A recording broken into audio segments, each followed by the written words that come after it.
ವಿಧಾನಸಭಾ ಕ್ಷೇತ್ರವನ್ನು ಗೆದ್ದು ತರ್ತಂತ ಅಂತ ಮಾತು ಕೊಟ್ಟಿದ್ದೆ. ಅವರಲ್ಲಿ ನಾನು ಕ್ಷಮೆಯನ್ನು ಕೇಳ್ತೀನಿ, ಯಾಕೆಂದರೆ ಗೆದ್ಕೊಂಬೋದಕ್ಕೆ ಆಗಲ್ಲ ಅಂತ ನಾನು ಕ್ಷಮೆ ಕೇಳ್ತೀನಿ.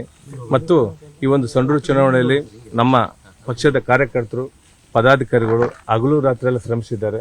ಮತ್ತು ಮತ್ತೊಮ್ಮೆ ನಾನು ಯಡಿಯೂರಪ್ಪ ಸಾಹೇಬರಿಗೆ ಮತ್ತು ಜನಾರ್ದನ್ ರೆಡ್ಡಿ ಅವರಿಗೆ ಮತ್ತು ಕೇಂದ್ರ ಸಚಿವ ಪ್ರಹ್ಲಾದ್ ಜೋಶಿ ಅವರಿಗೆ ಮತ್ತು ವಿಜೇಂದ್ರನವರಿಗೆ ರಾಮುಲಣ್ಣವರಿಗೆ ಮತ್ತು ಎಲ್ಲ ಸಮಸ್ತ ನಮ್ಮ ಭಾರತೀಯ ಜನತಾ ಪಕ್ಷ ಕಾರ್ಯಕರ್ತರಿಗೆ ನಾನು ಧನ್ಯವಾದಗಳು ಹೇಳಕ್ಕೆ ಇಷ್ಟಪಡ್ತೀನಿ. ಸರ್, ಆರಂಭದಲ್ಲಿ 2 ಕಡೆಗಳಲ್ಲಿ ಲೀಡ್ ಬಂದಿತ್ತು ಸರ್, 2 ಬೂತ್ಗಳಲ್ಲಿ.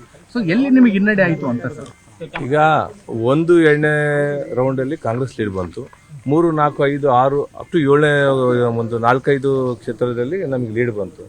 ಎಲ್ಲಿ ನಮಗೆ ಇದಾಯ್ತಂದ್ರೆ, ಇಲ್ಲಿ ನಮಗೆ ಈ ಒಂದು ಮುಸ್ಲಿಮನ್ ಸಮಾಜ ಬಂಧುಗಳು ಮತ್ತು ನಮ್ಮ ಕುರುಬ ಸಮಾಜ ಇರ್ತಕ್ಕಂಥ ಭಾಗಗಳಲ್ಲಿ ನಮಗೆ ಸ್ವಲ್ಪ ಹೆಚ್ಚಿಗೆ ಕಾಂಗ್ರೆಸ್ ಆಯ್ತಲ್ಲ. ಉಳಿದಂತೆ ಎಲ್ಲ ಕಡೆಗೂ ನಮ್ಮ ಭಾರತೀಯ ಜನತಾ ಪಕ್ಷ ಪ್ರಮುಖವಾಗಿ ಏನು ಮೈನಸ್ ಆಗಿರ್ಬೋದು ಇದರಲ್ಲಿ? ಅಲ್ಲ, ಪ್ರಮುಖವಾಗಿ ಏನಿಲ್ಲ. ಈಗ ಆಕ್ಚುಲಿ ಶಿವರಾಜ್ ತಂಗಡಿಯವರು ಬಂದಿರತಕ್ಕಂಥ ದರೋಜಿಗೆ ಅವ್ರೇನು ಭಾಗದಲ್ಲಿ ಅಡ್ಡಾಡಿದಾರಲ್ಲ, ಆ ಭಾಗದಲ್ಲಿ ಸಿಕ್ಕಾಪಟ್ಟೆ ಹಣ ಖರ್ಚು ಮಾಡಿದ್ರಲ್ಲ, ಹಣ ಕೆಲಸ ಮಾಡಿದೆ. ಒಂದು ಶಿವರಾಜ್ ತಂಗಡಿಯವರು ಮೇನ್ ಅಲ್ಲೇನು ಅವ್ರದ್ದು ಒಂದು ಹಣ ಕೆಲಸ ಮಾಡಿದೆ.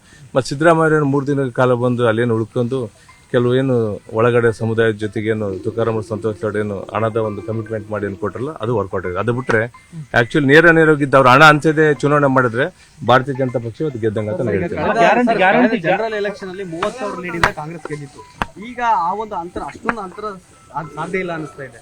ಇವಾಗ ಮೇಲ್ನೋಟಕ್ಕೆ ನಾವು ಚುನಾವಣೆಯಲ್ಲಿ ಅಂಕಿಅಂಶಗಳ ಪ್ರಕಾರ ಸೋತ್ರು ಕೂಡ ನಾವು ಗೆದ್ದಂಗೆ. ಈ ಒಂದು ರಿಸಲ್ಟ್ 2028ಕ್ಕೆ ಇಲ್ಲಿ ನಾನು ನಿಮಗೆ ಇಲ್ಲಿ ಪ್ರತಿಜ್ಞೆ ಮಾಡ್ತೇನೆ. 28ಕ್ಕೆ ತುಕಾರಾಮ್ ಅವ್ರನ್ನ ಮತ್ತು ಅವ್ರನ್ನ ಸಂತೋಷ್ ಅವ್ರನ್ನ ಸೋಲ್ಸೋದ್ರ ಮುಖಾಂತರ ಅಲ್ಲಿ ಭಾರತೀಯ ಜನತಾ ಪಕ್ಷ ಬಾವುಟ ಹಿಡಿತೇವೆ ಅಂತ ಹೇಳಕ್ ಇಷ್ಟಪಡ್ತೇನೆ. ಕೇವಲ ಹಣದ ಒಳೆನಾ ಅಥವಾ ಏನಾದರೂ ಗ್ಯಾರಂಟಿ ಯೋಜನೆಗಳಿಂದ ಕೈ ಹಿಡಿತ ಮತ್ತೆ ಕಾಂಗ್ರೆಸ್? ಅಲ್ಲ, ಅವ್ರು ಏನ್ ಮಾಡಿದ್ರು, ಚುನಾವಣೆ 13ನೇ ತಾರೀಕು ಐತಂತಂದ್ರೆ 1-2 ದಿನ ಮುಂಚೆ ಎಲ್ಲ ಮಹಿಳೆಯರಿಗೆ ಗ್ಯಾರಂಟಿ ಅಮೌಂಟ್ ಕೂಡ 2,000 ರೂಪಾಯಿ ಅಮೌಂಟ್ ಕೂಡ ಹಾಕಿದ್ರು. ಅದ್ರ ಜೊತೆಗೆ ಏನು ಅವರು ಮತಕ್ಕೆ ಖರೀದಿ ಮಾಡಿದ್ರು, 2,000 ರೂಪಾಯಿಗೆ ಮತಗಳು ಖರೀದಿ ಮಾಡಿದ್ರಲ್ಲ, ಅದು ಎಫೆಕ್ಟ್ ಆಗಿದೆ. ಯಾಕಂದ್ರೆ ಒಂದ್ ನಿಮಿಷ ಈಗ ನಾವು ಹಂಚಿರೋದು ನಿಮ್ಗೆ ಗೊತ್ತಿಲ್ಲ. ನೀವು ಸುಮ್ಮನೆ ಯಾಕೆ ಇದು ಮಾಡಿ, ನೀವು ಒಂಥರ ಕಾಂಗ್ರೆಸ್ ಪರ ಮಾತಾಡೋದು. ಜನ 100 ಮಾತಾಡ್ತಾರೆ, ಜನ 100